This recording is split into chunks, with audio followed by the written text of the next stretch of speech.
ملکی دفاع ہر حال میں مقدم رکھا جائے گا، سلامتی پر کوئی سمجھوتا نہیں کریں گے۔ وزیر اعظم شہباز شریف کی افغان پناہ گزینوں کی وطن واپسی سے متعلق اعلیٰ سطح کے اجلاس میں گفتگو۔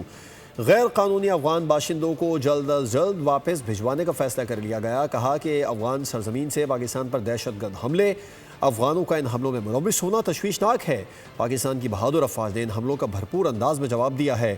فیلڈ مارشل سید عاصم منیر کی قیادت میں پاکستان نے افغانستان کے حملوں کو پسپا کر دیا۔ مجھ سمیت پوری قوم فیلڈ مارشل کو خراج تحسین پیش کرتی ہے۔ قومی سلامتی پر کوئی سمجھوتا نہیں ہوگا، ملک کی دفاع ہر حال میں مقدم رکھا جائے گا۔ وزیر اعظم شہباز شریف کا دو ٹوک اعلان۔ دفاع اور افغان پناہ گزینوں کی وطن واپسی پر اہم اجلاس ہوا۔ فیلڈ مارشل سید عاصم منیر، وفاقی وزراء، وزیر اعظم آزاد جموں کشمیر اور وزرائے اعلیٰ نے شرکت کی۔ وزیر اعلیٰ خیبر پختونخوا سہیل آفریدی نے شرکت نہیں کی، اپنی جگہ مشیر خزانہ مزمل اسلم کو بھیج دیا۔ اجلاس میں غیر قانونی افغان باشندوں کو جلد از جلد واپس بھجوانے کا فیصلہ کر لیا گیا۔ وزیر اعظم نے کہا، دہائیوں سے مشکلات میں گھرے افغانستان کی پاکستان نے ہر مشکل وقت میں مدد کی۔ افغانستان کی سرزمین سے پاکستان پر دہشت گرد حملوں میں افغانیوں کا ملوث ہونا تشویشناک ہے۔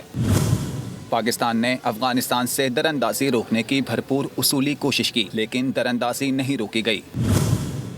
وزیر اعظم نے کہا، field marshal Syed Asim Munir chief of army staff کی قیادت میں افواج پاکستان نے افغانستان کے حملوں کو پسپا کیا، جس پر مجھ سمیت پوری قوم انہیں خراج تحسین پیش کرتی ہے۔ اجلاس کو بتایا گیا، پاکستان میں غیر قانونی افغان باشندوں کو پناہ دینا اور انہیں کہیں قیام کی اجازت دینا قانوناً جرم ہے۔ پاکستان میں صرف انہی افغان باشندوں کو رہنے کی اجازت ہوگی جن کے پاس پاکستان کا ویزا موجود ہوگا۔ افغانستان کی جانب ایگزٹ پوائنٹس کی تعداد کو بڑھایا جا رہا ہے تاکہ افغانیوں کی وطن واپسی تیزی سے ممکن ہو سکے۔ سبسکرائب کریں اور بیل دبائیں تاکہ کوئی خبر رہ نہ جائے۔